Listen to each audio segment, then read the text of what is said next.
Hello. You're watching Jordan Vlogs. Today, I'm doing a photo shoot with Octobergrey. Fuck yeah! There he is. There we go. You see Javier? In a storm. Well, that's what we do. We come out, we turn up, and get shit done. It's very, very hot. I'm boiling right now. Are you ready? Holy shit. That's hot air, isn't it? It's hot air, man. So as you can begin to hear, it got really windy and I decided, fudge trying to talk into the camera with the wind blowing super heavily. I'll just record myself at a later date talking about what happened. And so this is what's happening now. For those of you who don't know me, my name is Jordan the Jumper, or Joden, and I make videos based on my creative progression. I'm going to tell you a bit more about what happened on the shoot for Octobergrey. Octobergrey is a progressive metal band I met through one of my workmates.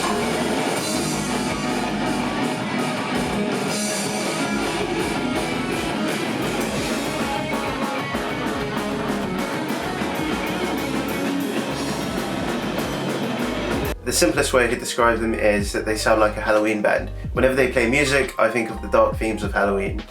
And that's probably influenced by the fact that they call themselves Octobergrey as well.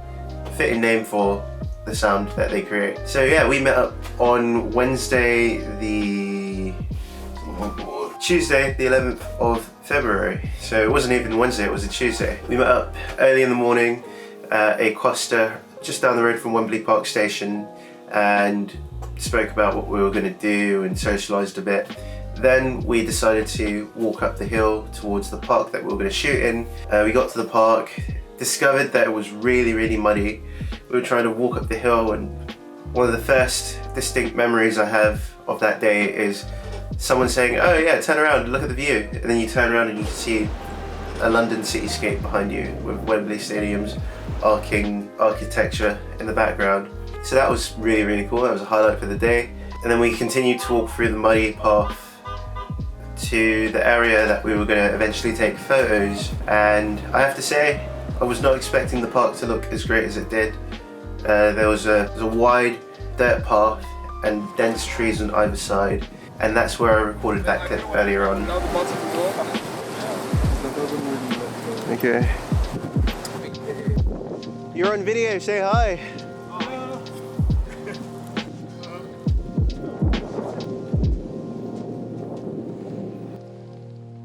Igor's coming over to give me some information.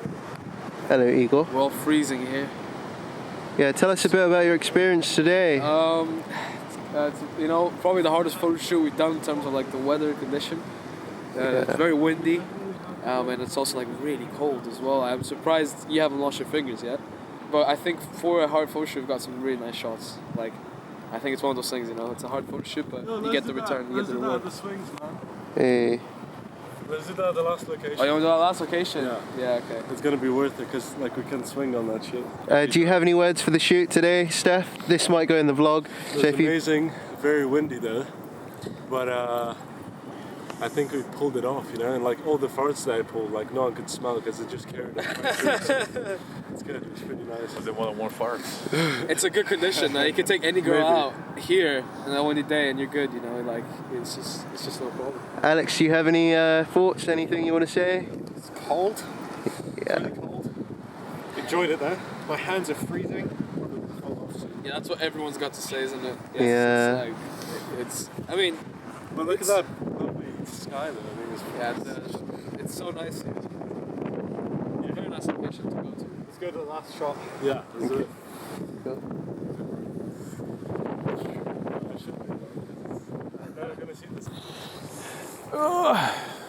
Any words?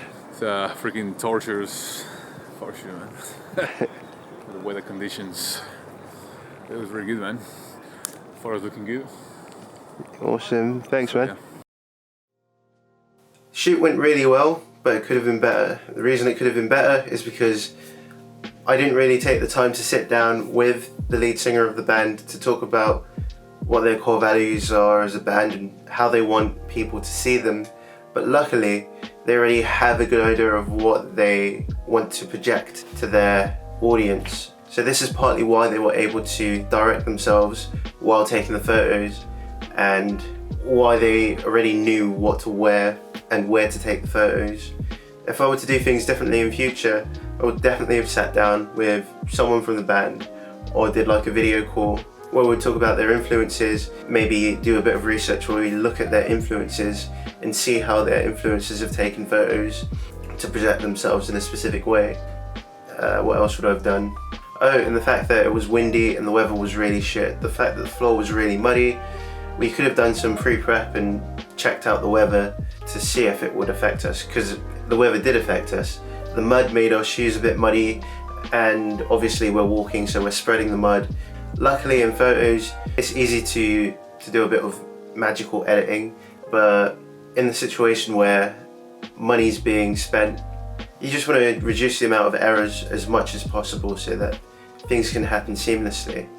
One thing that has definitely been ringing around in my brain recently as a result of this shoot and another couple of shoots that I've done is the idea of subjective perspectives and objective perspectives. I might break this down in another video once I've done a bit more research on it. I do have a general idea. One is opinion based and one is factual based, but these perspectives are really important when it comes to speaking with a client or a friend you're working with or people you're collaborating with, so that you can get the best idea of their vision possible. Because whenever you're creating things or designing things for people, that is always a priority. Trying to get what's in one person's head into another person's head and communicating the idea so that everyone is on the same page. I've always assumed that I've been able to do that through instinct and intuition, and just by knowing and also enjoying the client's work. Usually I work with people I really agree with, but that's not always going to be the case, which further makes me realise how important it is to do a bit more learning in this area and then implementing what I learn in my process when it comes to making things for people. Now that those points have been made, that actually concludes the video.